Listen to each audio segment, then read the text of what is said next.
Bhajas, traditionellen Vaishnava-Liedern, die Krishna verehren. Im Anschluss an die Bhajans wird für Vishnupad, der heute noch von Heidelberg gekommen ist, eine Vorlesung halten. Und im Anschluss an die Vorlesung, richtig, haben wir unser legendäres Festmahl für alle von euch. Und danach, wenn es dunkel ist, haben wir einen Film mitgebracht aus Indien, den wir auch noch gerne zeigen möchten. So, wir werden heute, wir werden insgesamt für 3 Tage Programme halten in Berlin. Morgen werden wir in Zeitlos sein. Das ist ein Kulturzentrum oder so etwas in der Asien-Straße. Shri Vishnupad wird dort einen Vortrag halten. Shri Vishnupad selber, wir sind also wirklich froh, dass es noch geklappt hat, war noch vor 3 Tagen in Amerika, aber konnte halt seinen Termin in Berlin hier wahrnehmen und ich wollte euch alle ermutigen. Das heißt, wenn man einen Menschen, der im Krishna-Bewusstsein sehr verankert ist, trifft, sollte man diese Gelegenheit ruhig nutzen. Wenn ihr also Fragen habt im Anschluss an den Vortrag, ist es gut, wenn ihr diese Fragen vielleicht stellt und dann wird es ein wenig persönlicher und geht über den formellen Rahmen eines solchen Programmes heraus. So, wir werden jetzt anfangen mit den Bhajans zunächst einmal.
Raghunathan Vitang Tang Sajivan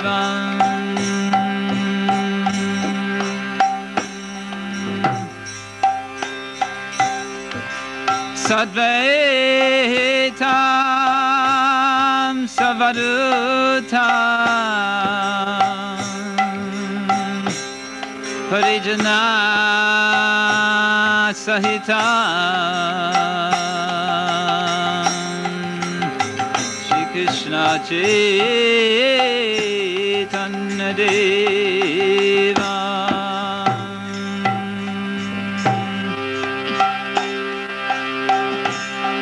Shri Radha Krishna Bhajan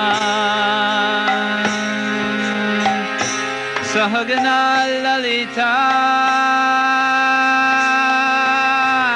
Shri Vishakam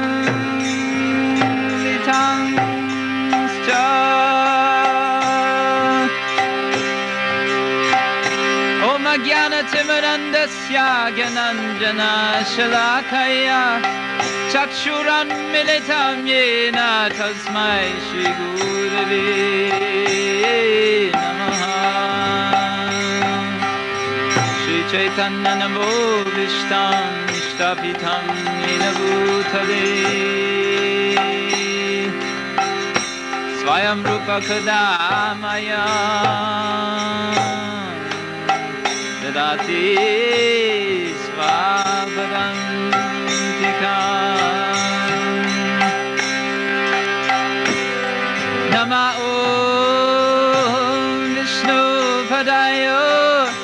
Krishna Prishtaya Bhutale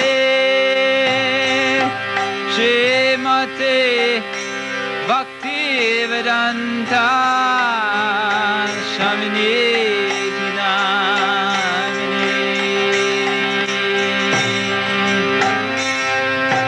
Namaste Saraswati Devi Gauravani Pracharine Nirvishesha Shunnavani Satyadi Shotarine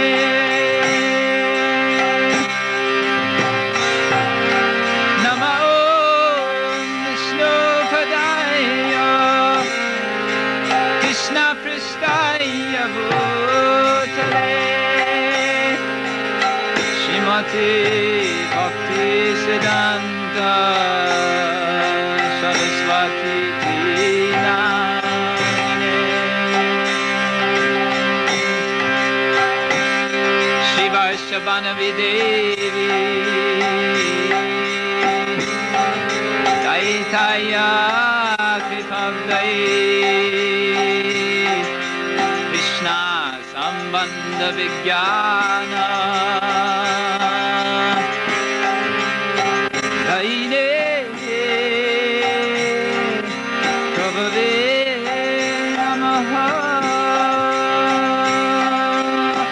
Panchatatvatmakam Krishnam Bhaktarupa Swarupatam Bhaktavataram Bhaktakyam Namami Bhakta Shaktitam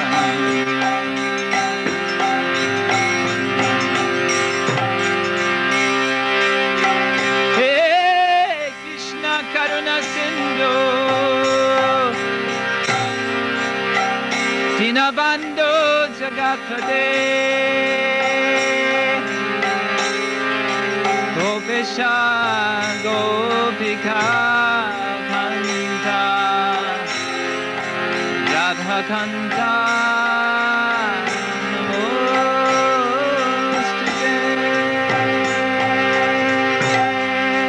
Tapta Kanchana Gaurangi Radhe Vrindavaneshwari Vrishabhanu Sutadevi Pranamami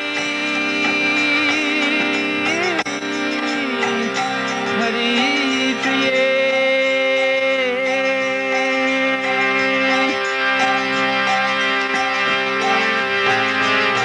Jayo Shri Krishna Chaitanya Prabhu Nityananda Shri Advaita Radha Shivasadi Gaura Bhaktavinda Jaya Shri Krishna Chaitanya Prabhu Nityananda Shri Advaita Radha Shivasadi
Krishna Krishna Hare Hare Hare Rama Hare Rama Rama Rama Hare Hare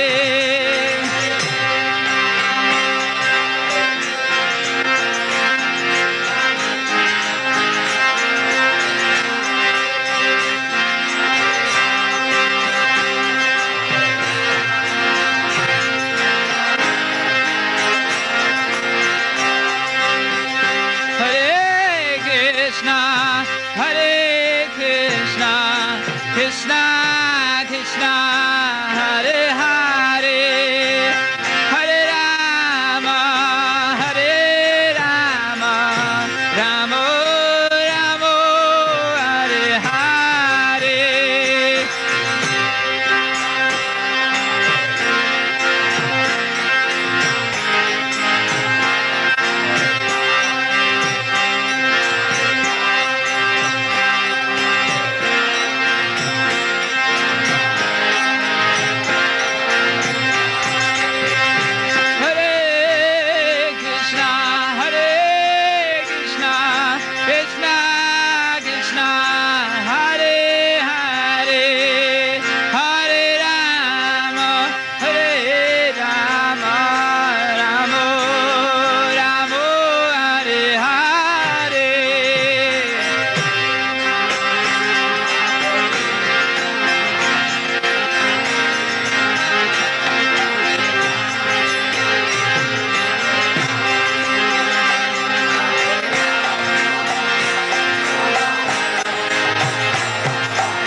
Hare Haraya Namah Krishnaya Devaya Namaha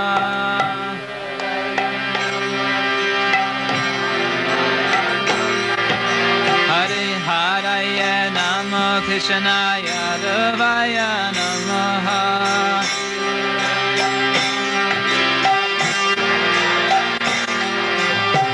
Yadavaya Madhavaya Keshavaya Namaha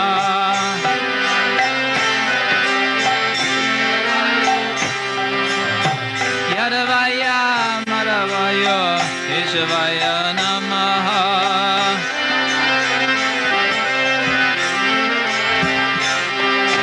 Gopal Govinda Ram Shri Madhusudan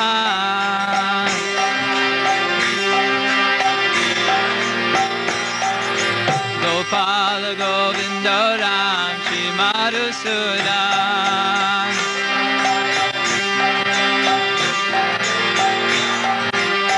Girit Hare Gopinath Madana Mohan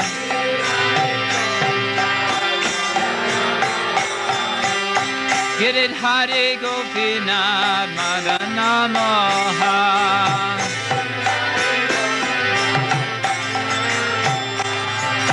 Shri Chaitanya Nityananda Shri Advaita Sita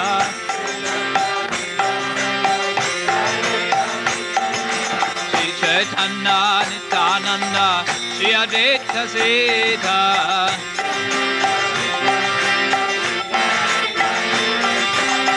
Hare Guru Vaishnava Bhagavata Gita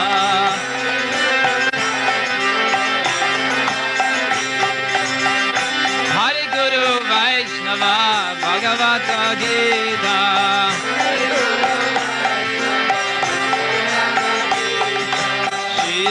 Shri Sanatan Bhatta Raghunath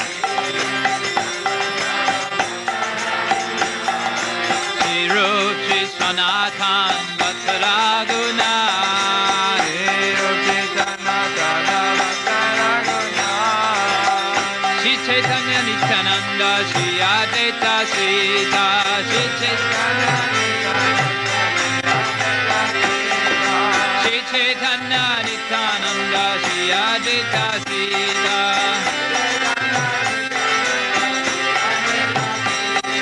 Hare Haraya Namah Krishnaya Devaya Namaha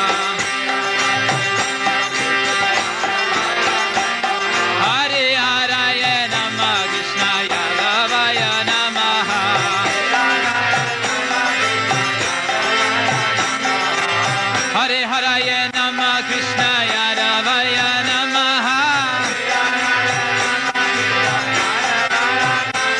Hare Hare Namah Krishna Yadavaya Namaha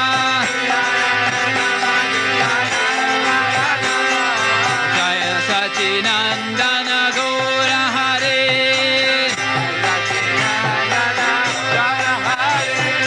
Jaya Sachinandana Gaura Hare Gaura Hare Gaura Hare Gaura Hare Gaura Hare Hey Jaya Sachinandana Gaura Hare Jaya Sachinandana Gaura Hare Gaura Hare Gaura Hare Gaura Hare Gaura Hare Hey Gaura Hare Gaura Hare Hey Jaya Sachinandana Gaura Hare Jaya Sachinandana Gaura Hare Hare Hare Namah Krishna Yadavaya Namaha Hare Hare Namah Krishna Yadavaya Namaha Yadavaya Madhavaya Keshavaya Namaha Yadavaya Madhavaya Keshavaya Namaha Gopal Govinda Ram Shri Madhusudan Gopal Govinda Ram Shri Madhusudan Gopal Govinda Ram Shri Madhusudan Girit Hari Gopinath Varana Mohan Girit Hari Gopinath Varana Mohan Girit Hari Gopinath Varana Mohan Shri Chaitanya Nityananda Shri Advaita Sita Shri Chaitanya Nityananda Shri Advaita Sita Hari Guru Vaishnava Bhagavata Gita Hari Guru Vaishnava Bhagavata Gita Hari Guru Vaishnava Bhagavata Gita Hari Guru Vaishnava Bhagavata Gita Hari Guru Vaishnava Bhagavad Gita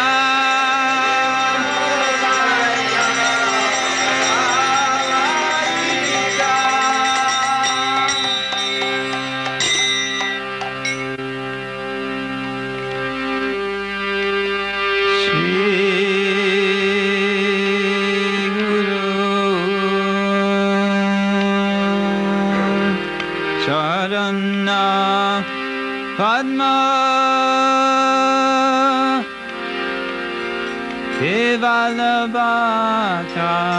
Kevalabhakati Sanma Shri Guru Charana Padma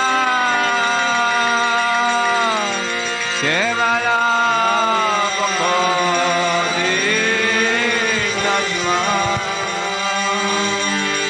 Shri Guru Charana Padma Kevalabhakati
Prabhu se.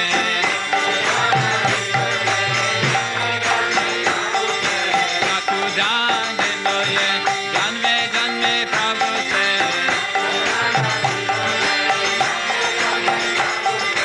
Vidyogan vide prokashito.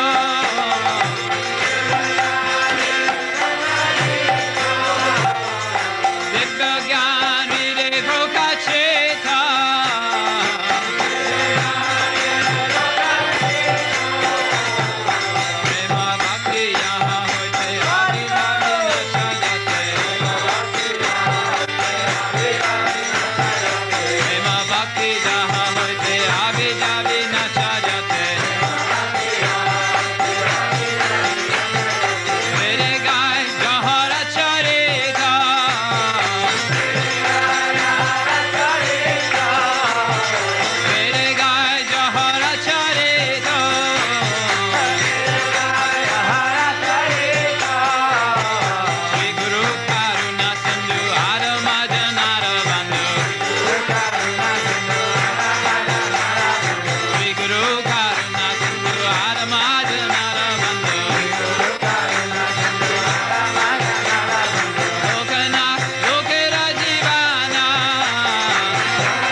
nächstes wird Shri Vishnupad den Vortrag halten.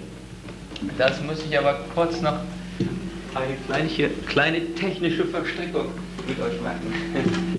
Und zwar ist es so, dass Shri Vishnupad in Englisch sprechen. Die Vorlesung wird ins Deutsche übertragen, und zwar gleichzeitig. Diejenigen, die nicht so gut sind in dem philosophischen Englisch des Durchschaumbewusstseins, sollten bitte die Übersetzung zunutze nehmen. Da werden diese Ohrhörer ausgeteilt. Thank you all for coming and being with us here tonight.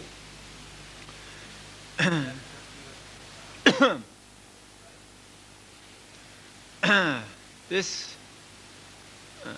chanting and other parts of the program that you will experience are part of the culture of Krishna consciousness, part of the ancient spiritual tradition of Vedic India. Veda means knowledge, and this knowledge refers to the specific understanding of the living entity in relationship with the entirety of the existence. The living entity is us. That life force, which is within each of us, that is actually the consciousness of the self, the identity.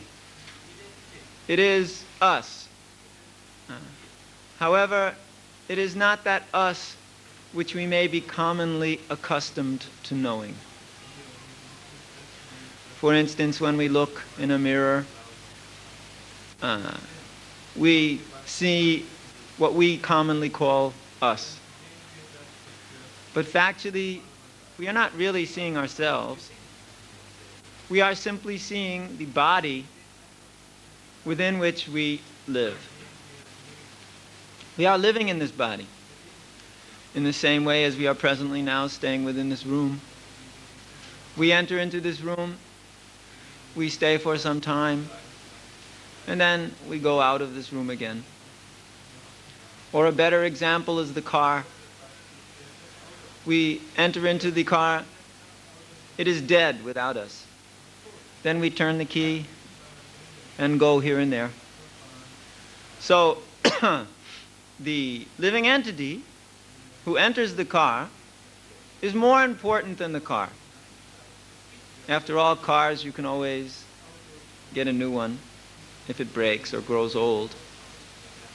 But the body, at least from our point of view, seems to be irreplaceable.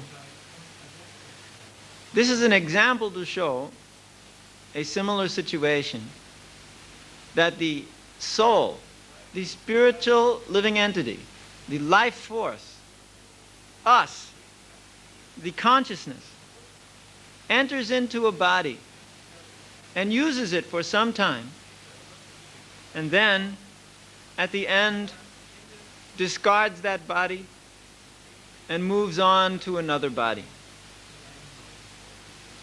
We exist within this body, transcendentally situated, within the heart.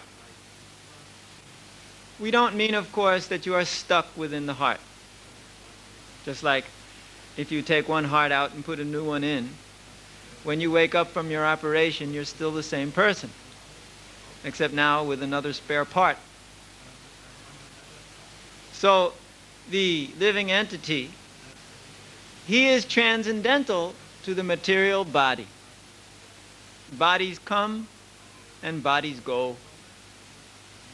This process goes on even in this very lifetime. Dehinosmin yata dehe komaran yoharam jara tata dehantara prapti dhirastatranamuyati. We change our bodies continuously in this lifetime, from small baby's body to child's body to young man, young girl's body to middle-aged, old age, and then dead body. The body is always changing throughout this lifetime. But the person who is within the body is the same person. However, the body or the mind may have changing characteristics according to different external stimulus or learning experiences. The body may now have more muscles and more strength than it had previously. Or the mind may have more discipline, the intelligence may be more developed. We may have learned some good qualities. We may have learned a little bit of compassion, or we may have learned how to become bitter. But the person who is learning these different things, experiencing these different things, remains the same. I am the same person now that I was when I was 8 years old, 16 years old. You can ask any old person, 80 years old, do you remember when you were 20? And they will say, oh yes, I had so much more energy, could run and dance and do what I wanted. I remember when I was young. Then you ask, was that a different person? No, that was me. The body has changed. Everybody understands. The body is changing, but the personality within the body remains the same. Now this is going on imperceptibly in this very lifetime. The body's changing all the time, but I remain the same, the possessor of this body. So this process also continues at death. It does not stop there. At the moment of death, according to the Vedic knowledge, the living entity departs from this body and travels to another body, somewhere else in the entire creation. Could be on this earth planet, could be on another planet. It is not that there's only one planet in this universe with life and all the other planets are just piles of dust. That is not so. The living entities in different parts of the universe have different bodies which allow them to live nicely in that particular kind of atmosphere. For instance, on this planet, our bodies are perfectly suited according to our particular planetary constitution. We're able to live here very nicely. Now, there are other living entities who live on other kinds of places with bodies specifically suited to that particular kind of a planet. There are living entities everywhere throughout the creation, each with a different body, just suited to living in a different kind of a place. And throughout the universe, we may travel from one planet to another. Srila Prabhupada, the founder of this movement in the Western world, has written one book called Easy Journey to Other Planets, wherein it is described how the living entity by yogic practice may transfer himself from one planet to the next and experience the particular kind of lifestyle on that planet with all of its opulences. Now, if you go by spaceship, it's not very practical because one has to wear a spacesuit, and enjoying in a spacesuit is not very easy. These things don't lend themselves to enjoying the atmosphere of different places because our bodies are not meant for that. But by yogic power, you can go from one place to another throughout the whole universe. However, even that mystic yogi has to die. Either that or gain liberation. And he will have to accept another body if he did not become perfect. And while accepting another body, one will have to take birth again, somewhere in the material world, either as a plant, or an animal, a bird, or an aquatic, or a beast, or or a reptile, or a human being, or even higher than human being. In the Veda it is stated there are 8,400,000 species of life. Now, to explain that scientifically will be very difficult, because after all, the modern scientists don't even know what a species is. There's so much arguing as to what is a species and what is not a species. So we have not bothered to count all of the species around the universe because it is a little difficult to do so. But we can understand that one is traveling from body to body throughout all of the different species of life. Why? That is a good question. Why do we travel from body to body through different species of life?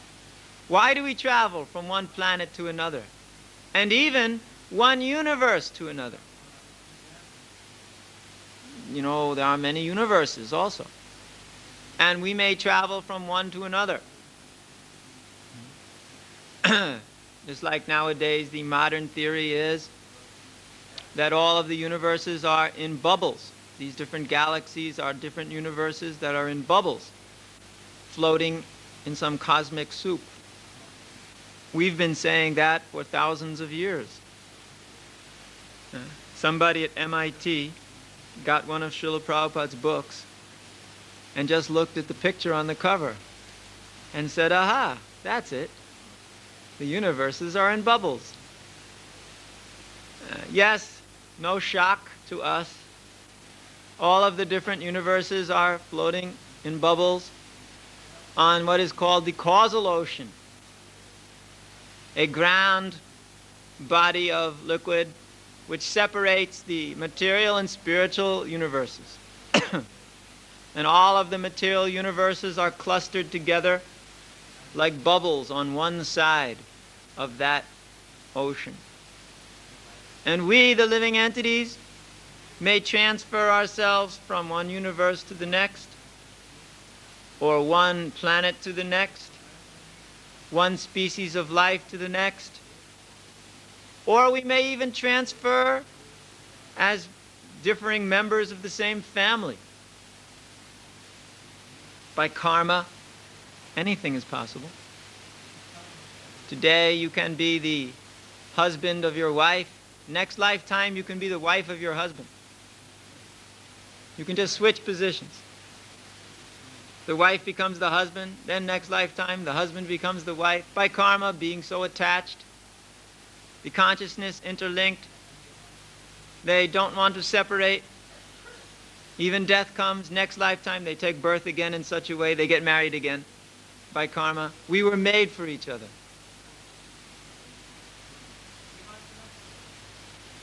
Yes, it may have been so. What is this karma that is causing living entities to travel from one life to another, one species to another? This is the law, strict law, of action and reaction. In more scientific term, we can call it causal relationship. That one may know in all scientific disciplines, in practically all systems of philosophy, in differing forms of knowledge, you will always find cause and effect intimately related as the basis of that science. One thing comes from another thing. One situation leads to another situation. One combination creates another element. In other words, there is always a source and an emanation, a cause and an effect, an energetic source and an energy. This is natural. Karma is like that. There is an action and a reaction. Something is done. Something then is caused to be done as a reaction. Karma, literally in Sanskrit, means work, activity, action. The law of karma means the reaction that comes automatically by that activity. In Newtonian physics, which is no longer completely relevant, for every action there is an equal and opposite reaction. We understand this principle. We know, philosophically speaking, if I push down here, my thumb is pushed back and whole body pushed back to a certain degree. The earth is pushed down to a certain degree. Of course, it would be a little egocentric of me to think I can push down the earth. But philosophically speaking, we can say like that, I push a little, it pushes a little back. This also works in the mental platform. One thought breeds another thought, which breeds another thought. A group of thoughts breeds a different mentality. That mentality breeds a particular form of action. In the Vedic literatures, we have this described as thinking, feeling, and willing. I think of something, it makes me feel a certain way, and thus I determine to act in a particular fashion. So we find that there are plenty of examples already existing to explain the law of karma. And even now, just recently, the quantum physicists came out with a statement which ordinary people don't pay too much attention to, and the whole scientific community, if they understood it, was quite startled by, that any action performed by us or anyone, anywhere, causes some reaction somewhere else in the universe. Something done here right now is causing something else to happen somewhere else. There's a causal relationship. Exactly what that relationship is, they don't know. So there are plenty of common examples, and some not so common, which are acceptable already to us, so that we may understand the law of karma is not a very radical principle. It's actually common sense. Everything you do makes a reaction. That reaction may be experienced immediately. For instance, if I hit the microphone, it makes a noise. Immediate reaction. Or that reaction may be delayed. A few seconds, a few minutes, or many years down the line. Maybe I take some mercury, or maybe my teeth are filled with this amalgam, that mercury's kind of stuff, that silver stuff they stick in your mouth. It makes a low voltage in your mouth and gradually screws up your whole system, can cause cancer, weaknesses, other kinds of diseases. Mercury poisoning. So that's a long-term kind of a reaction. Your karma was somebody put mercury in your mouth. Your reaction is you get sick sometime in the future if there's some galvanic current. So these different reactions, actions, reactions we can see. Now the law of karma is not specifically only interested in simple physical or mental actions and reactions that have physical and mental reactions that we can easily see. It's more subtle than that too. It includes that, but it's also more subtle. For instance, meat which we may be eating. In Sanskrit it's called mamsa. Mam means me. Sa means he. Me, he. Today I eat you, tomorrow you eat me.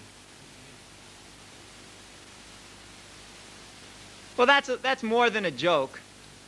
That's a fact. According to the law of karma, and not just according to the word, the living entity kills something, some animal or creature, he gets karma for that. According to the advancement of that living entity in his life cycle, he gets more or less karma. And that person has to suffer for that in the future. Nowadays, people don't know that. They don't know that there's such a thing as reaction. Therefore, they think we can do anything we want, just as long as the police don't catch us. Now, the police, they're not very efficient. They may or may not catch you according to whatever crime you may have committed. However, the karmic police are very efficient. They always catch you. There's no way to avoid them because they're everywhere.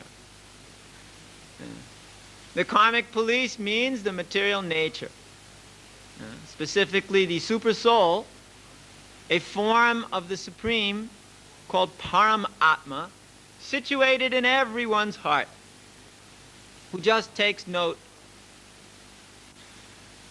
The living entity is called Atma. Atma has many different meanings, if you look it up in the dictionary. They specifically refer to things which we might be identifying ourselves with. For instance, Atma can mean the body, Atma can mean the mind, Atma can mean the intelligence, Atma can mean the soul. Atma can also mean conviction and determination. So, Atma, referring to the soul, the spiritual living entity, means us, who is situated within the heart of our particular body. Very, very small. 1/10,000th the tip of a hair. In Sanskrit, Kesha Grasa Bhaga Satata Kalpatasya Cha Jiva Bhaga Vigya Sachananchaya Kalpate. You can count like this.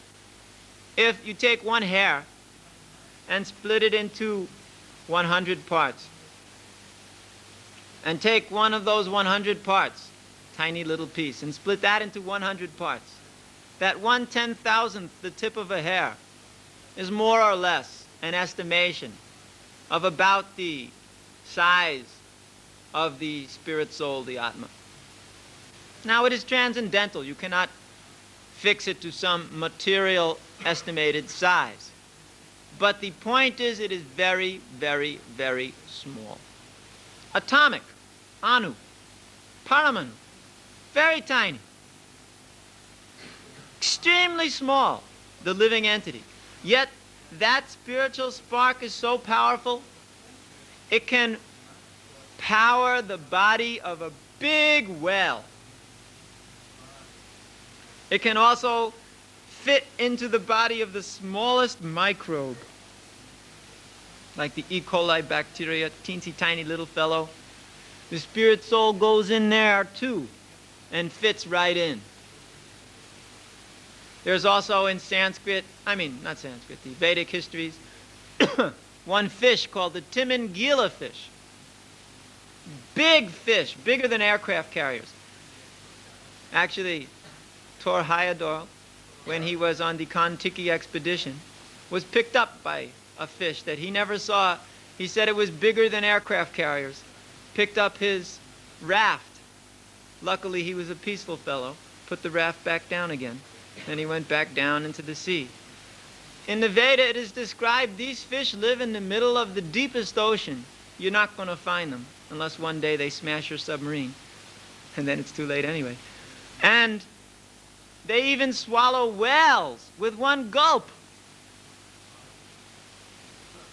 Now someone may say that's not possible. Well, anyway, he saw one.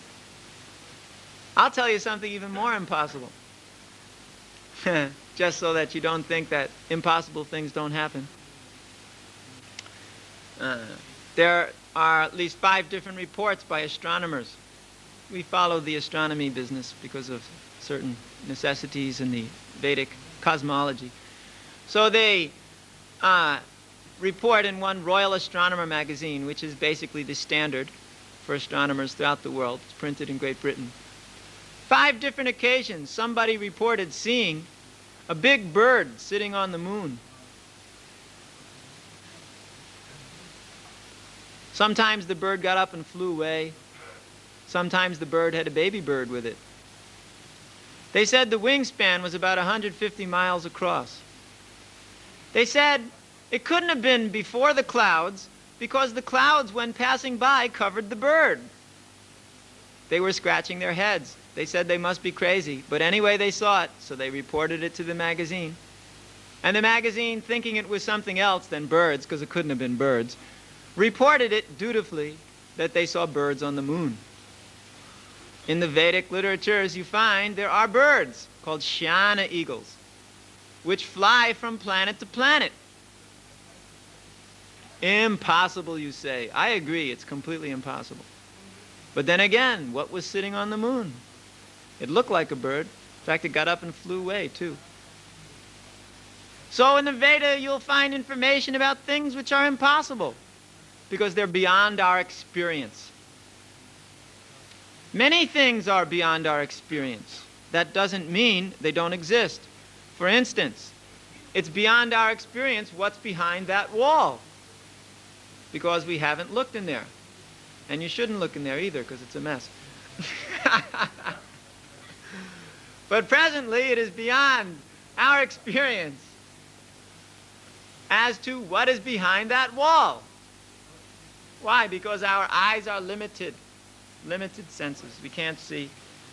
There's that cement there, and you can't see through that wall. So these senses are a barrier to our perception. And therefore, there are many things beyond our perception which we can't see. So we require to have some kind of authority which we can trust, which can give us some knowledge which is helpful, and which gives us an understanding which is beyond our senses. Another impossibility, a black planet that goes around the Earth in between the sun and the moon sometimes. It's impossible, right? We would have found it already, right? Yes, right, we did find it already. In fact, 100 years ago, we found it. Not only 1, 2, 5, 10, 15 different astronomers found it. But they thought nobody'd believe it anyway, so they never told you. Scientific fact. That planet in Sanskrit is called Rahu. Specific characteristic is its ultraviolet emanation. There are other with infrared emanation, described thousands of years ago in the Vedic literatures. Planets which you cannot see with the eye. They're looking for planets out there to try to straighten up their theory of relativity according to Newtonian physics, to explain aberrations in the planetary motions. So they thought there's nothing else out there because we can't see it. So they sent up IRIS, it's called, Eye in the Sky, infrared sensitive telescope. And lo and behold, they found a planet which seemed to be 10 times bigger than Jupiter, that was only visible because it only gives off infrared light. Aha! Again, Vedic knowledge confirmed. Now, I don't want to bore you with piles and piles of facts which confirm Vedic understanding. But I just wanted to give you a little taste that there are things which are beyond our senses. And any humble person can accept that. Some people cannot accept that there's something beyond their senses. They say, if I can't see it, it doesn't exist. Now, any sane person would understand that's a pretty egocentrical point of view. Because I don't see, for instance, Mr. Gorbachev in Moscow. He doesn't exist. Because I don't see the nuclear missiles piled up here in Germany. They don't exist. They're not going to let me see them. Does that mean they don't exist? This is ostrich philosophy. Although ostriches don't put their head in the sand, according to the Australian friends I have. But we think they do, so we'll use the example.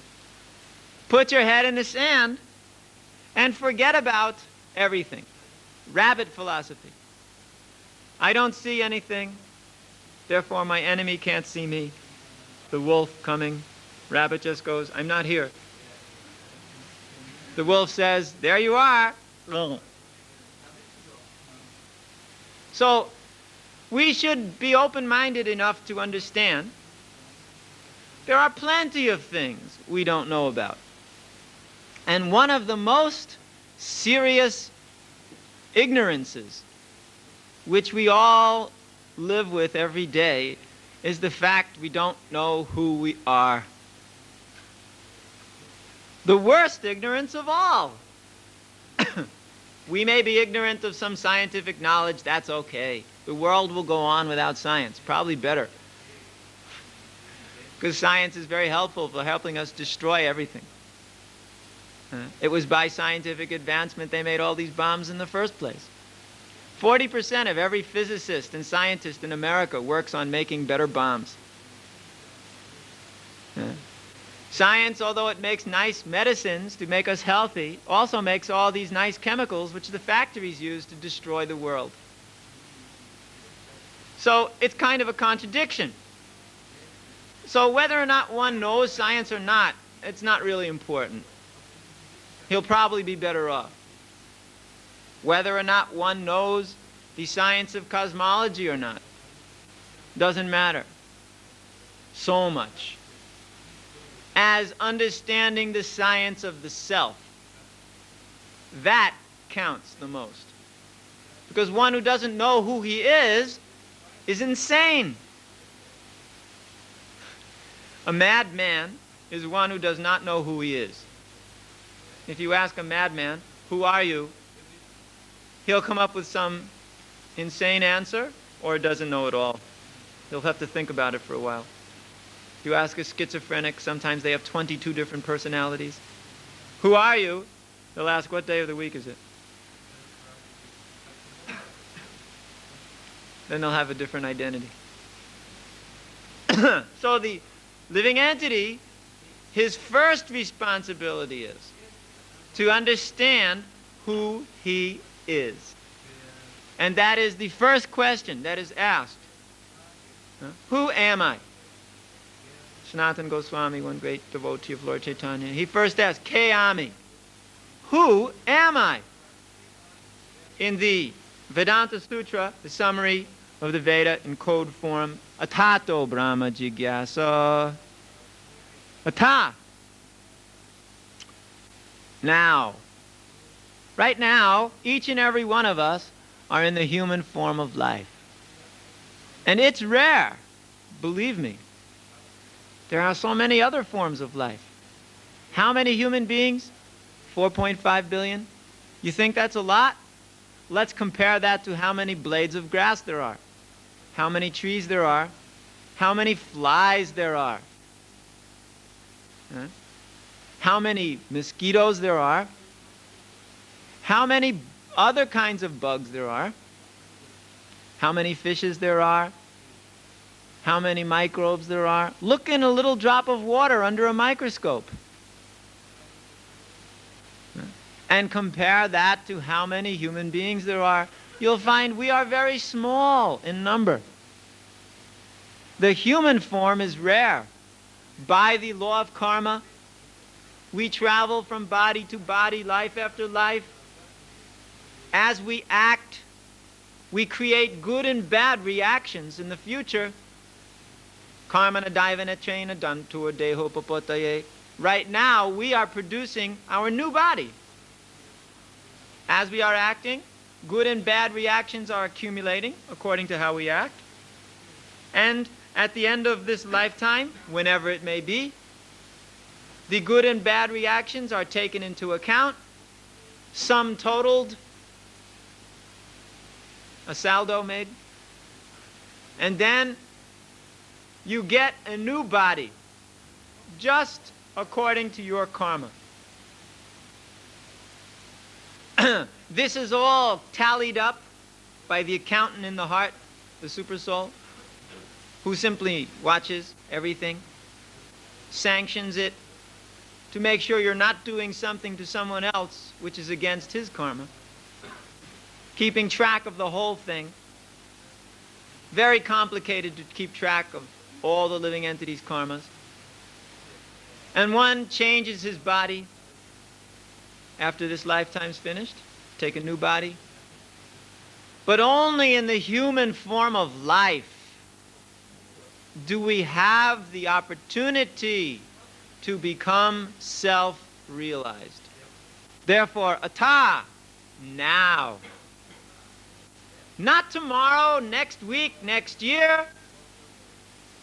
You can't say you're going to live till next year, especially nowadays, especially in Berlin, I don't know.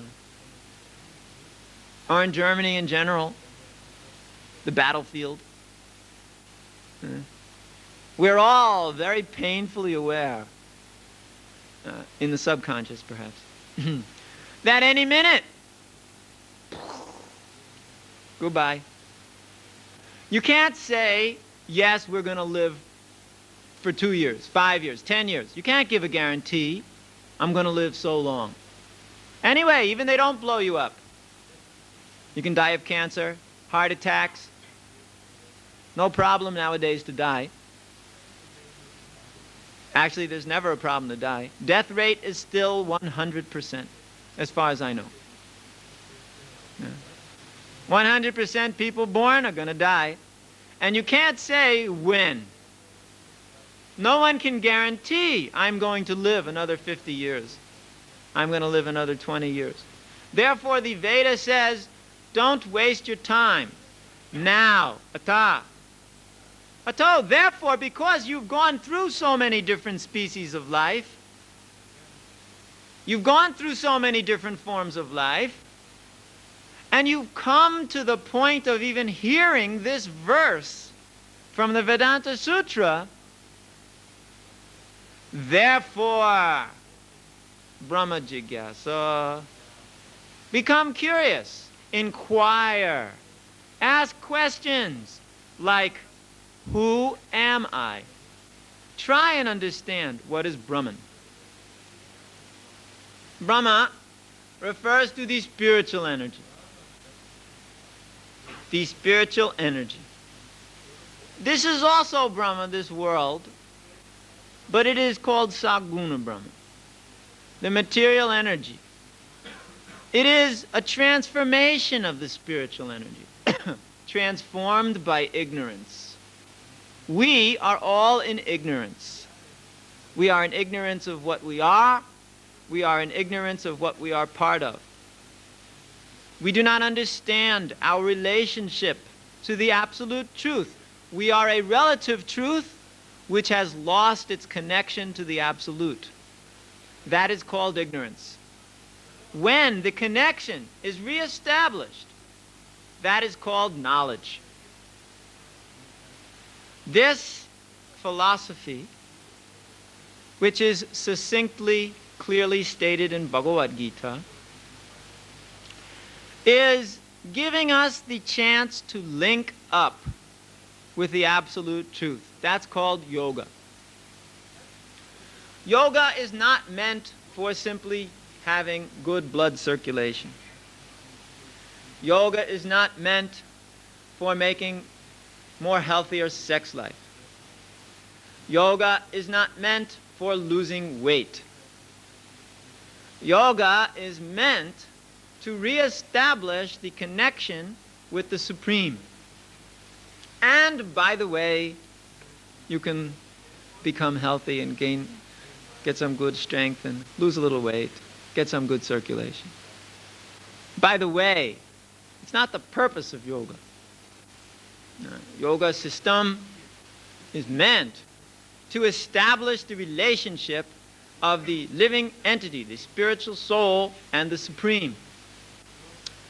And that relationship is eternal. Now someone may ask, well, if it's eternal, then why do I have to establish it? It's already there. Well, yes, that's so, but we forgot it. It may be there, but we forgot it. It's just like if you have some treasure buried somewhere. You know it's buried somewhere, but you can't remember where. All that gold under the ground. Where did I put it? Oh, no. Okay, it's one thing. You know you have a treasure. Okay, wonderful. But it doesn't do you any good unless you can dig it up. So, there's a treasure inside each and every one of us, which doesn't do us any good unless we get it. And what is that treasure made of? Well, not gold and silver and diamonds, something even more valuable. It's called Satchit Ananda Vigraha. We are eternal. That's Sat. Sat potency. Never born, never die. No creation, no destruction. Body is born. Body dies. Even this whole planet takes birth at one point and is destroyed at one point at the end of a certain period of time, millennium. But we are never born and we're never dying. We are eternal. The soul is eternal. The body is temporary. The whole material world is temporary. Therefore it's called dukkhalayam, ashashvatam. Ashashvatam means temporary. It's here today and gone tomorrow. Every single aspect of this existence is continuously transforming all the time. And while it's doing that, we, in these bodies, have to suffer various forms of suffering condition. Nobody in this room can honestly say he has no suffering condition. You can say it, but you'd be cheating, and we would not believe it. Just like we know, it is psychological fact, that the mind is an expert cheater. Right now, your body is in different painful conditions. Yeah? Just when you are sitting on the floor, I know, because I'm sitting on a seat, not too soft, but it's still not so bad as a floor. It hurts here too. But we don't pay attention to it, because the mind allows us to hear, and that stimulus makes us forget the fact that the rear end hurts, the knees aren't doing too good, back, gotta crack it here or there. Sometimes you gotta scratch this one and scratch that one and this over here, scratch. Gotta swallow, blink the eyes. Continuously the body is shifting. Continuously the body is making various forms of trouble for us. Always, it does it all the time. Even when we're enjoying the most, still it's a combination of more enjoyment and less suffering. But still the suffering is there to some degree. That's a fact. Yeah. When we are enjoying a particular sense, the mind focuses on it and we forget the other suffering conditions of life. But there are still other suffering conditions. It's just that we don't want to be aware of them. So we trick ourselves into thinking, ooh, I'm enjoying so much, everything's so nice. And maybe granting the possibility that you are a super expert enjoyer and you can create the most pleasurable experiences where the whole body is engulfed in pleasure. It doesn't last. You get used to it, and then after a while it also merges into the boredom of everything else. Now someone may say, oh, how negative can you get? Yes, you're right, it's pretty negative. We have a negative point of view in that regard because the material nature is like that. But we have a very positive point of view when we consider the spirit soul. There is a negative. That is temporality. Everything's temporary. Everything has various forms of some kind of suffering condition. And you're going to have to work hard just to get a little bit of sense gratification. But the spirit soul by nature does not have that trouble of temporality or suffering condition because he's Sat Chit Ananda. Ananda means bliss. By nature, we're always blissful. It's only because we enter into these bodies and become covered that suffering conditions come. What's chit? Chit means knowledge. Now we are all born into ignorance. Little babies are ignorant. They don't know anything about anything. All they know is they've got this thing here under their nose called a mouth, and everything goes in it. That's all. They know if one particular thing goes in it, some milk goes in too, and that's good. Otherwise, they stick anything in the mouth. Microphone in the mouth. Everything in the mouth. Ignorance, pure ignorance. We are all born into this ignorance, and we have to learn so many things because we're ignorant. But by nature, the living entity is full of knowledge. He's not at all ignorant. He's got full knowledge. However, it is limited in the quantity. This brings us to the most important understanding. Where did that eternity, knowledge, and bliss come from? What is the source? Or what are we part of? When we talk about eternal things, to talk about source and emanation may be confusing. So better we say, where did it come from? Or, what are we part of? Let's use this example. The sun and the sunshine. The sun is a great mass of heat and light. The sunshine is an emanation from the sun. Now you can't say the sunshine is created by the sun because it's part of the sun. It's there. Nuclear fusion notwithstanding, we want to speak about the basic example. It's an analogy, it's not perfect. If you want to get really into the detailed science of it. The sun is the source of all heat and light. Now all this heat and light throughout the whole creation is qualitatively equal with that sun planet.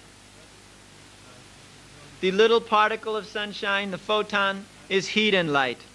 The planet is heat and light. There's no difference.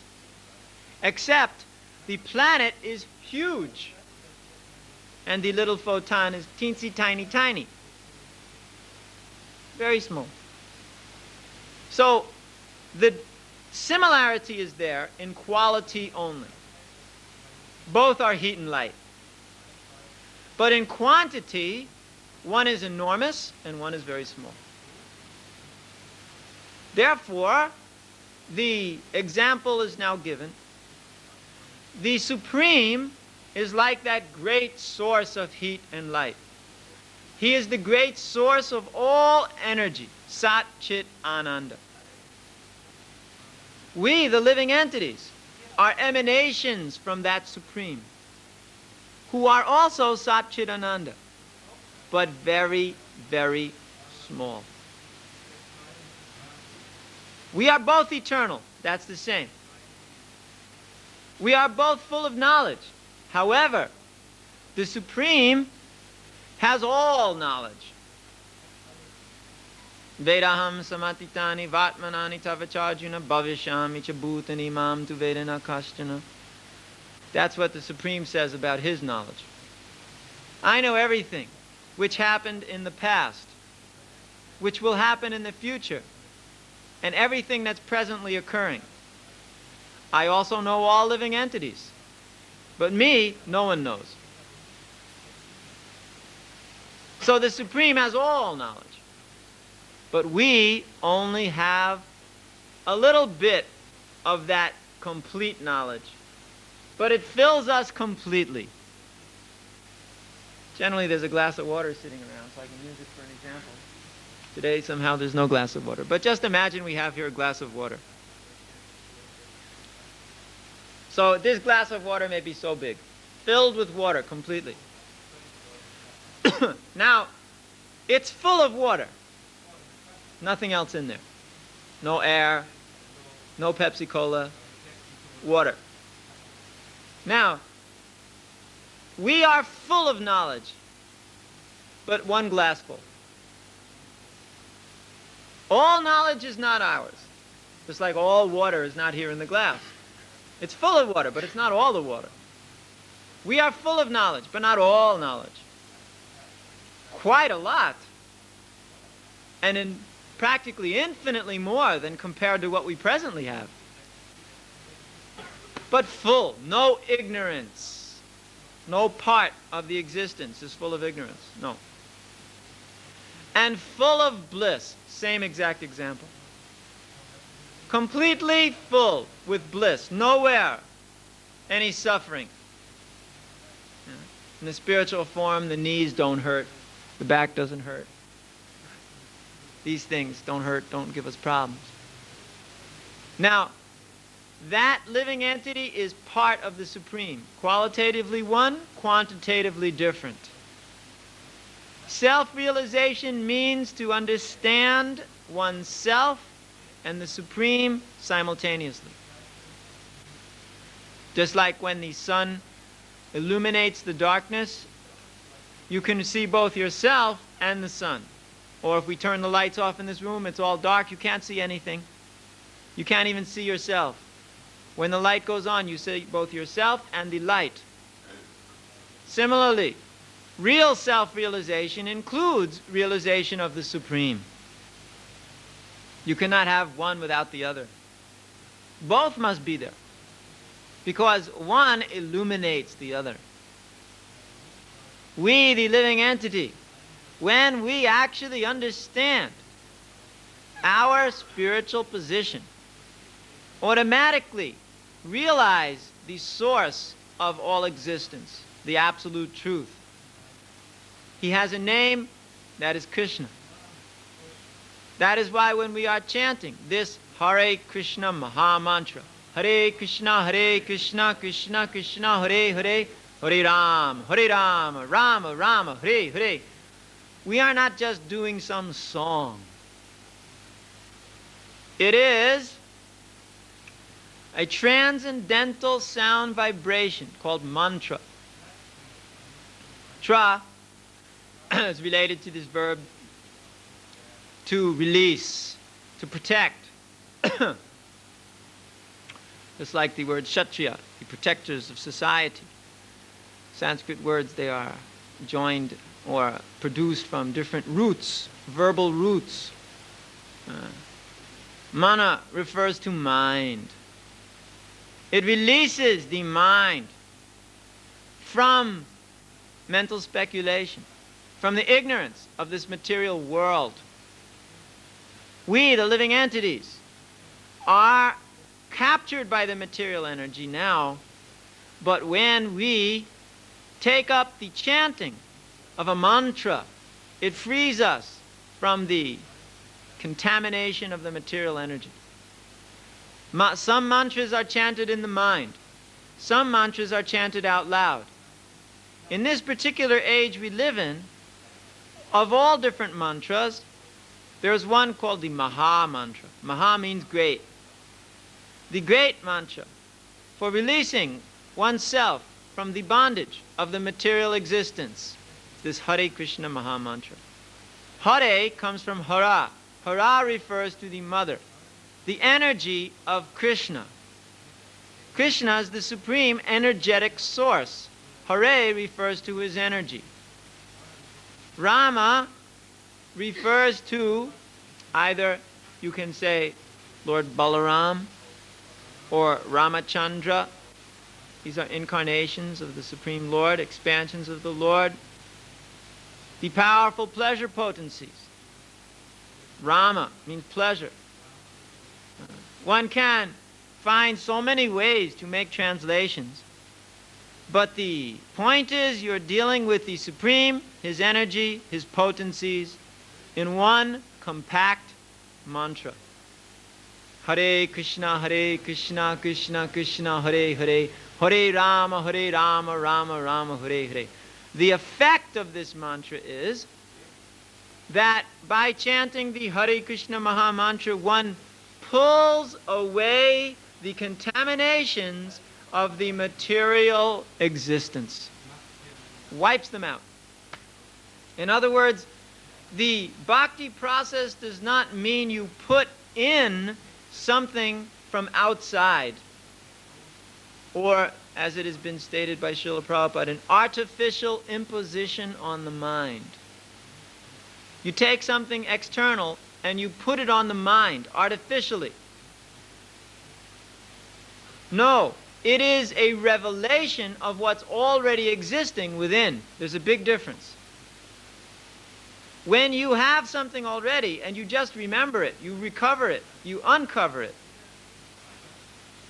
you are pretty sure of attaining success with the right method.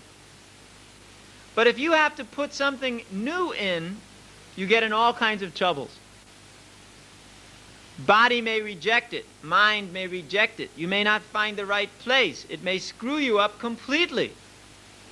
You don't know. But if you are just uncovering that which is already there, at the very basis of our existence, you are secure in knowing it's not going to cause any trouble. What to speak of causing trouble? It's going to elevate us to the highest platform of perfection.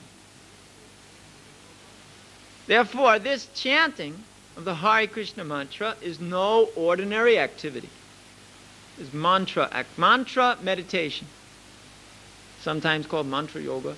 Sound vibration, anavritti shabdat, those same Vedanta sutras, and twice by saying, by sound vibration, liberation will come. Shabda, sound. The modern world is very contaminated. Contaminated in every way.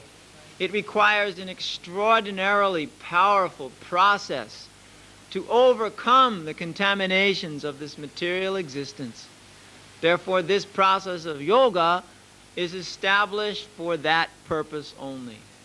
To overcome the most powerful contaminations of the material world and situate us in the absolute position of spiritual knowledge. And when you know the truth, you will know that all living entities are but part of Krishna and are his. That we are integrally part of the Supreme. And when that relationship is reestablished, that is the most wonderful thing. So it is not possible to give you the whole philosophy of Krishna consciousness all at once, in one sitting. That's impractical. One has to hear again and again and again, as we gradually unfold that spiritual philosophy of Krishna consciousness. So, too late. We ask you to come again to visit this center, or come to visit our different programs as we have them over the next 2 days, besides this day. And buy one of our books. Take one home with you. Not very expensive. have to keep printing new ones. And read these books. You'll find that the knowledge is very comforting, satisfying. It answers questions which one might have thought would never be answered. It is actually, these books are actually very perfect renditions of the ancient Sanskrit texts. Just so that you know there's no cheating going on. Word by word translations are given, and the whole translation is given too. And purports following in the footsteps of previous commentators, which perfectly describe the texts without changing them. For example, I'll give you an example of how somebody can change Bhagavad Gita. An amusing example. In Bhagavad Gita, in the 9th chapter, in the 39th verse, Krishna says the following: Manmana bhava mad bhakto madhyaji mam namaskuru mami vaishasi satcham te pratijane priyosi me. Now in that verse, Krishna uses different variations of the word me, at least 7 or 8 times. Me is a personal pronoun. Me. You can't miss it. Everybody knows what me means. The whole world runs on the principle of me. Meanness. So, Krishna says me again and again. Manmana, always think of me. Bhava mad bhakto, become my devotee. Madhyaji, worship me. Mam namaskuru, offer obeisances, respects to me. And if you're always engaged in this way, worshipping me, you will come to me without a doubt. So one commentator, rather famous fellow, he says like this in his commentary: it is not to Krishna we should surrender, but to the unborn within Krishna. Now 7 or 8 times Krishna says, to me. And this person says, not to Krishna.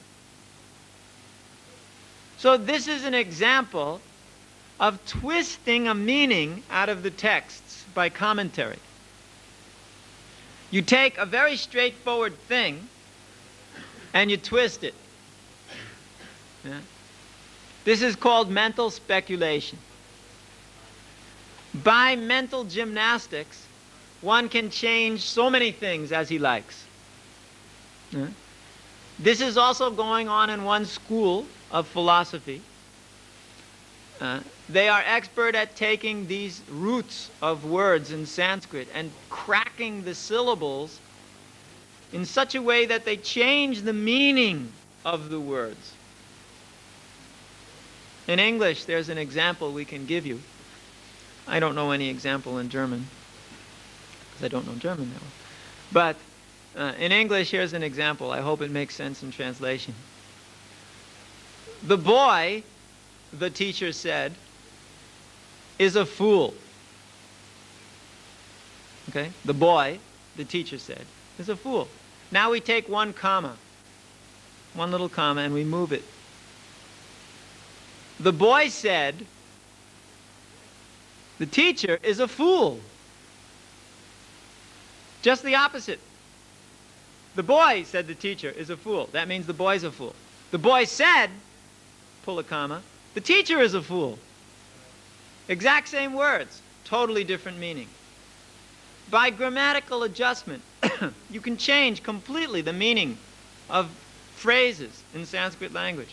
You can also do it in English. I'm sure you can do it in German too. So, faithfulness to the original intention and consistency is very important. Therefore, these books, which have been translated and commented on by His Divine Grace A.C. Bhaktivedanta Swami Prabhupada, are a lifeline to spiritual knowledge. We're all drowning in an ocean of nescience, ignorance.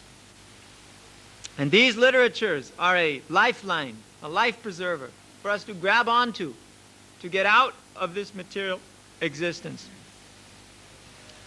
Therefore, armed against Maya, the illusion of this material world, the ignorance of this material world, become armed with the Hare Krishna mantra and these transcendental literatures. Battle Maya. Illusion. Fight the illusion of this material world which says, you are this body. And you are a very nice body too. So beautiful. So strong. So skillful. So suave.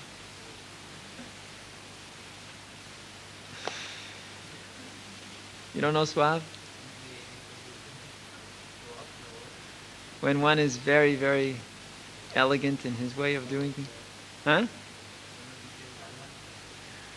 So we are very attached to the image of ourselves which we project. This is Maya. We are neither weak nor strong. We're not this body. We're neither beautiful nor ugly. We're not this body. We're neither fat nor skinny nor just right. We're not this body. This body is a bag of nasty things. Just take a little knife one day. Don't do it. Just take a little knife and cut it open right here. What comes out? Yeah. That's what we're made of. And just examine all those wonderful things that come out of the body every day. Nasty little things we flush away. That's what we're made of. Blood and guts and nasty things. That's us. And we're so attached to this bag. Can you imagine if you took all the ingredients of the body and put it in a plastic bag, wrapped it up and said, okay, squeeze that. Good, huh? Everybody likes to squeeze each other. So, okay, here, take that bag and squeeze it. Get into it. It's really good. Yuck. But that's just what this body is. Now, I don't want to be negative. But there are certain facts which we'd like to explain, because nobody else is going to say this. You're not going to hear this on TV. You don't hear the comedians come out and talk about the body as a bag of stool, flesh and blood, urine. No. They don't tell you these things. You don't hear it in the school. We hear about how wonderful the body is. Yes, it's wonderful. But when it's old and rotting and all the teeth came out, then what's the use of the body? And then it dies. Then you have to throw it away before it stinks. Smells bad. Rot. Dead meat. Yuck. That's us. The sum total of our great works. The sum total of our empires. The sum total of our bank balances. The sum total of our education and knowledge. Our large family stands around us, weeping as we fall over dead, rotting. Throw it away before it stinks. That's the end. Don't think about death, they say. Think about life. Get into it. Enjoy. Yes, okay, enjoy if you can. But when one wakes up and finds out that it's not so easy because the material world's not made that way, it's not made for our enjoyment, it's made to give us trouble because of our karma, we have to suffer, then one starts to get a little frustrated and then asks, what am I doing here anyway? Who am I anyway? How do I get out of this situation and elevate myself to the transcendental platform, which is my natural position? Maya, illusion, has captured me. How do I get out of this illusion? This is the question. And we have a process for you, yes. And it's free, yes. We don't charge you any money for mantra. We can't. Mantras are free. To charge money for mantras destroys the mantra, the potency. We got it free. Vedic literatures are not meant for making money. They're meant for giving knowledge. We give it free. So many mantras. Take them. Use them. They're for your benefit. Don't think because it's free, it's not worth much. Some people think like that. Well, if I pay for a mantra, then it must mean a lot. A lot of, must have some value. That's ridiculous. That's like if I started bottling air and demanding you buy it from me to breathe. How do you make a value on the most precious thing? You can't buy it with all the money in the universe. So because you can't pay the proper price, we don't bother charging you anything. Just take it free. But please take it. Chant Hare Krishna, Krishna Krishna, Hare Hare, Hare Rama, Rama Rama, Hare Hare. And be happy. Unfortunately, the books aren't free. Because they're made with things like paper and ink. But they're very cheap. Take them home with you. Read them. Study them.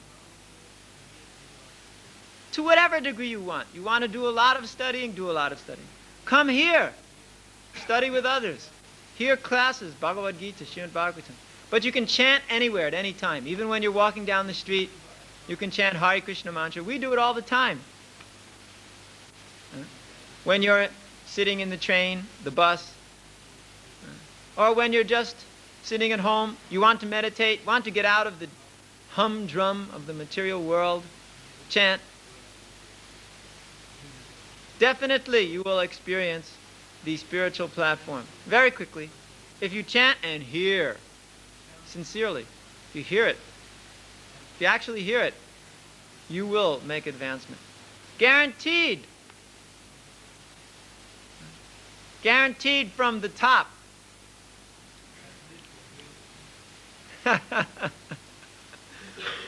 So we are requesting everybody as humbly as possible, just take up this Krishna conscious process. You will like it.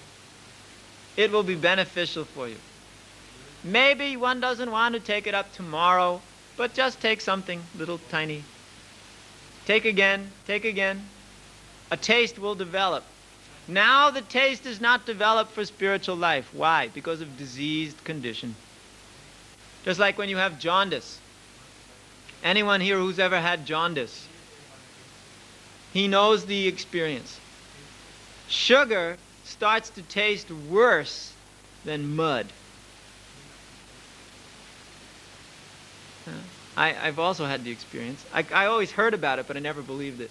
I said, sugar tastes that bad? Come on, never, impossible. So one day we had jaundice real bad. And then we tried to taste some sugar because the cure for jaundice is sugarcane juice. So we took some and it tasted horrible. Blah. So in that condition, something sweet tastes really bad. However, the sweet thing is the cure, and one must take it. And then, by that cure, he begins to experience the sweetness again. Now we can't taste the sweetness of Krishna consciousness because of the jaundice of material illusion. But when, by chanting and hearing and reading, we recover our healthy condition, then we can taste that infinite sweetness which we all are very eager to enjoy. So therefore we are presenting the process to you. Please take it if you like. Thank you very much. Hare Krishna. And now we would like to just chant some more for you. Actually, we're chanting for ourselves. And we share it with you. And right after that, we're going to supply some prasadam, which is spiritual food which we've prepared for your pleasure. Actually, we prepared for Krishna's pleasure, and by the way, your pleasure. And please eat as much as you can. We have a service to help carry you down the stairs if you're too full. And please come again. Thank you. Hare Krishna.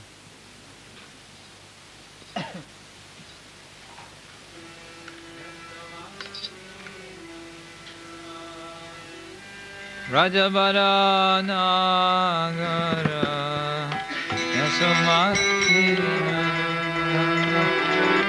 Rajabara Nagara Yasomati Nandana Rajabara Nagara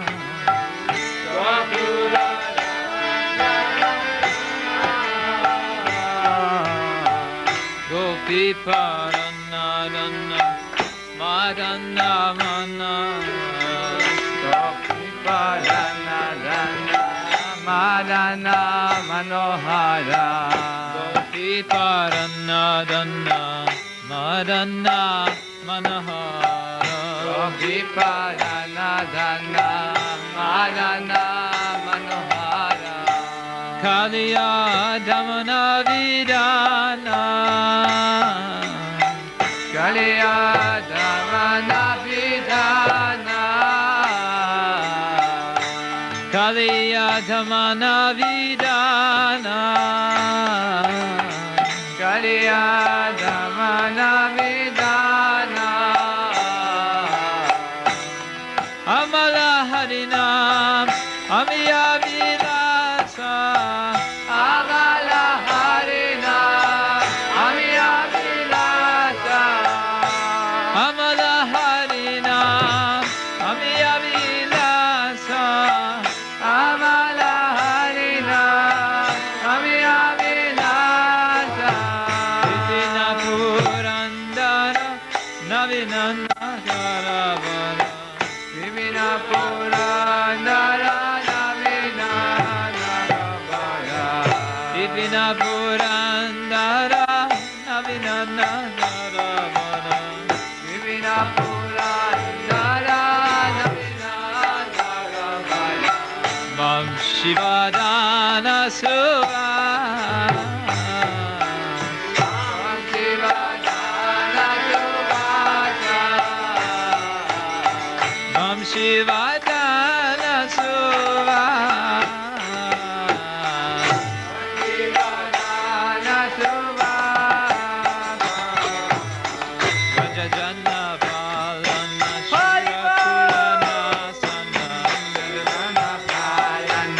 Shirakulana Sana Rajajana Palana Shurakulana Sana Rajajana Palana Shurakulana Sana Nanda Gaurana Rakoala Nanda Gaurana Rakoala Nanda Gaurana Rakoala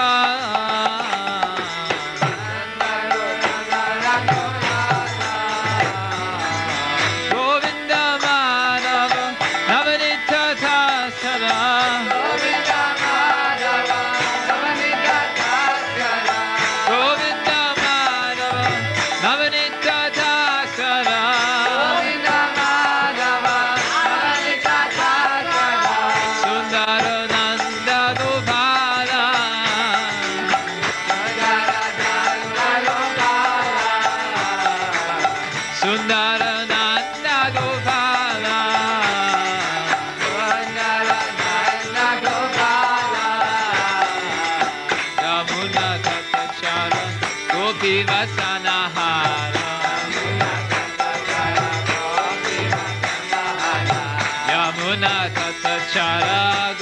Vasanahara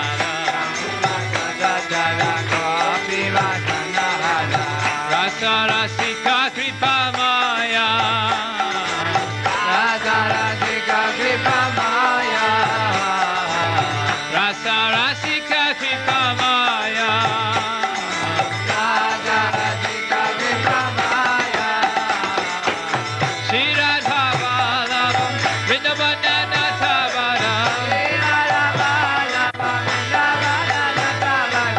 Shri Radha Vallabha Vrindavana Nathavara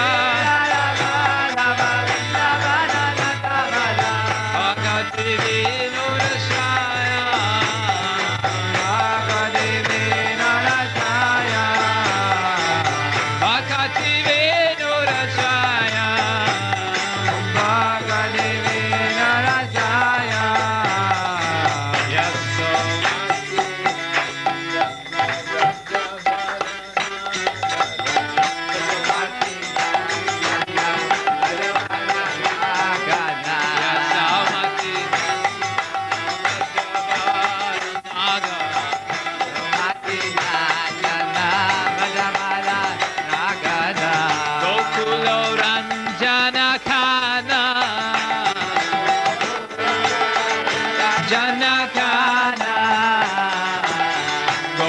Parana dana madana manahara Parana dana madana manahara Kaliyada manavidana Kaliyada manavidana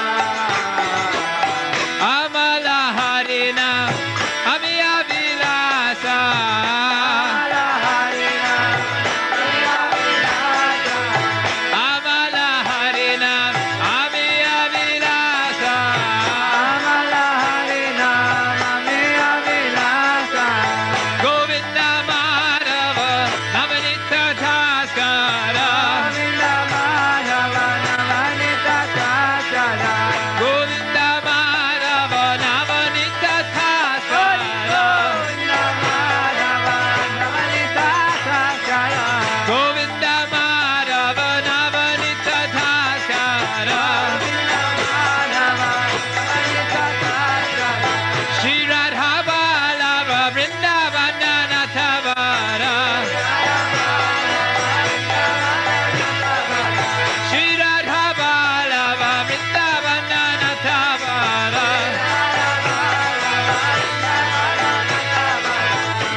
Bhakti Vinodasra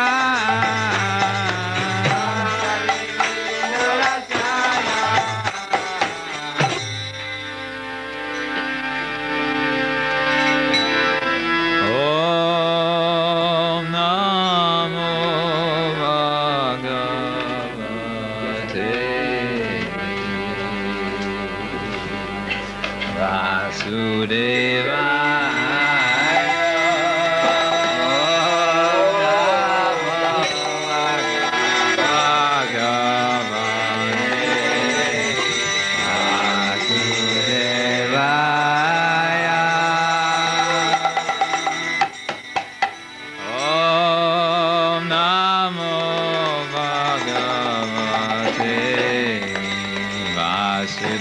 Vasudevaya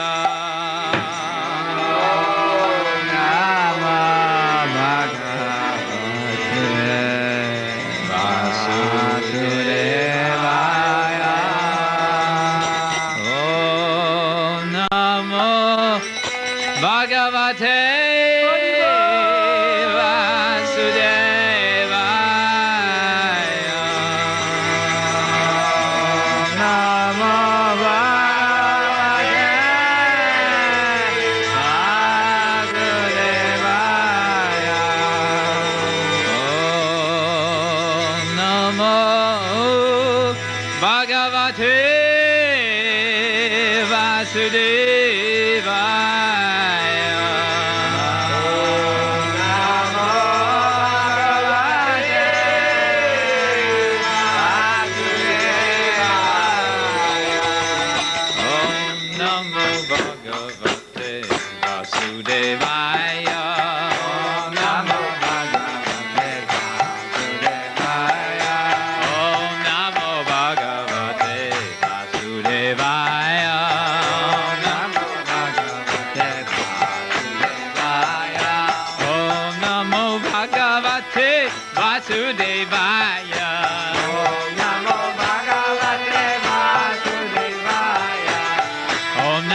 Bhagavate Vasudevaya.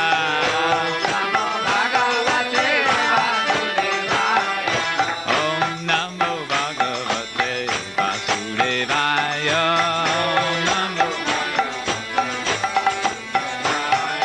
Om Namo Bhagavate Vasudevaya.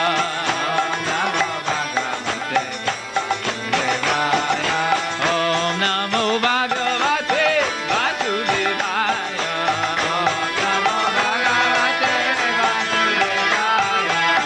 Om Namo Bhagavate Vasudevaya.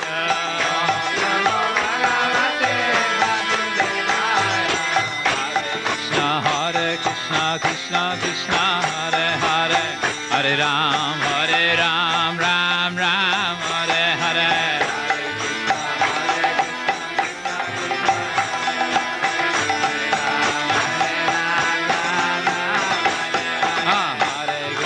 Hare Krishna, Krishna Krishna, Hare Hare, Hare Ram, Ram Ram, Hare Hare.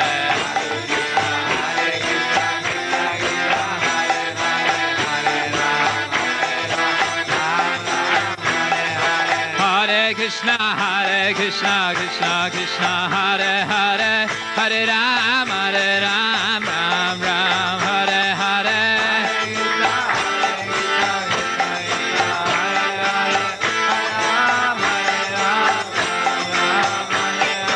Hare Krishna, Krishna Krishna, Hare Hare, Hare Ram, Ram Ram, Hare Hare.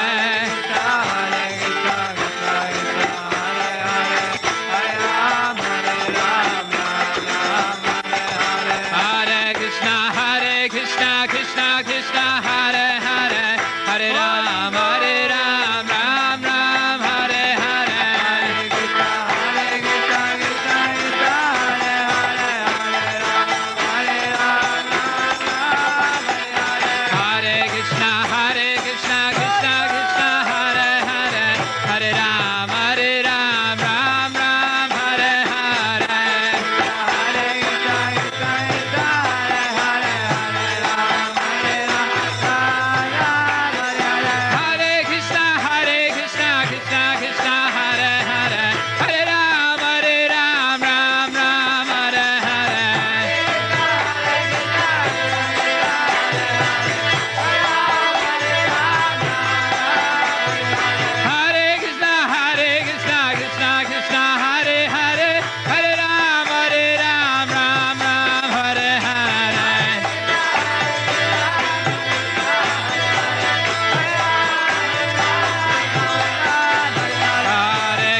Krishna, Krishna Krishna, Hare Hare, Hare Rama, Hare Rama, Rama Rama, Hare Hare.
Rama. Sri Vishnu Pad said, I'm retired. I'm retired. Voice no good.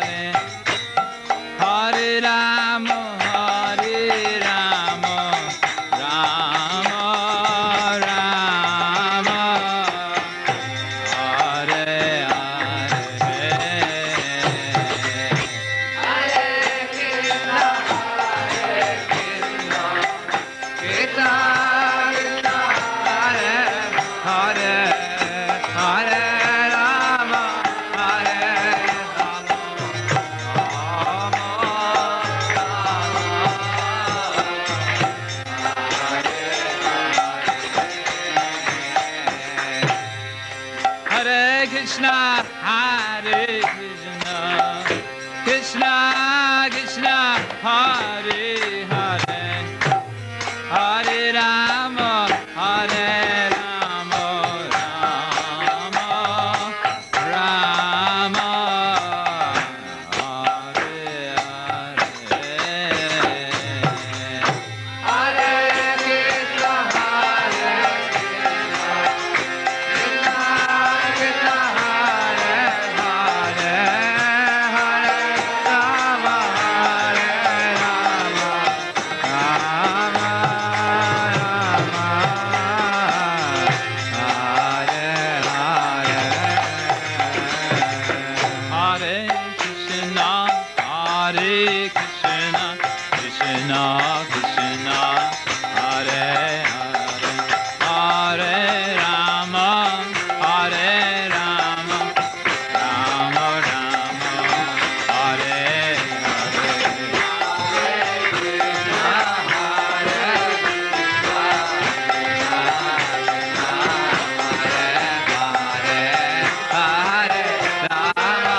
Hare Krishna, Hare Krishna, Krishna Krishna, Hare Hare, Hare Rama, Hare Rama, Rama Rama, Hare Hare,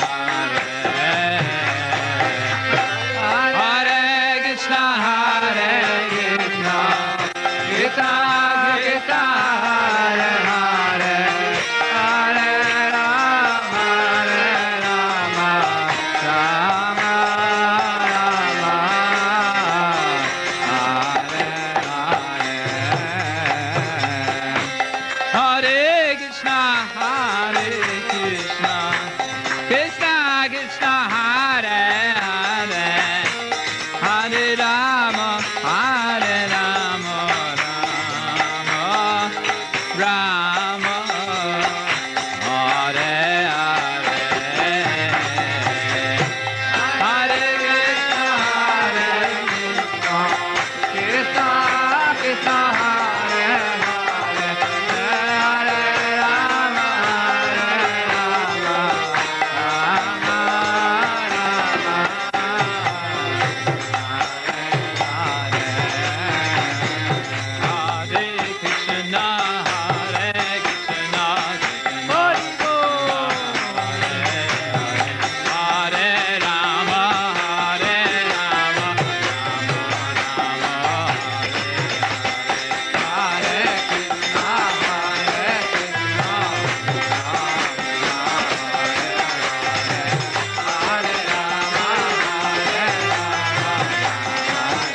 Gopala Jaya Jaya.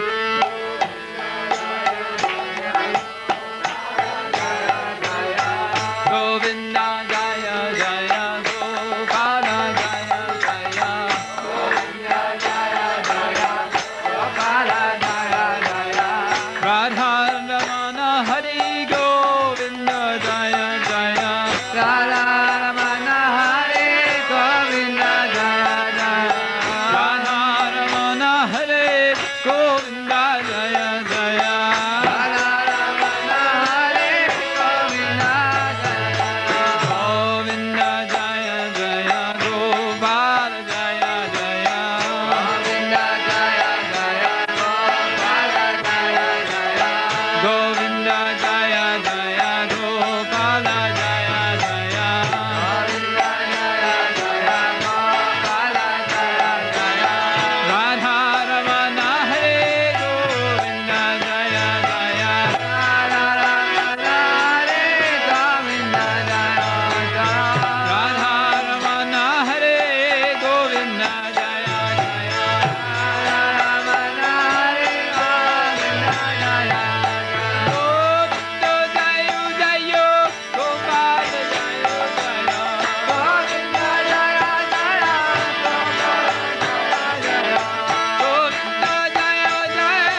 Jaya Jaya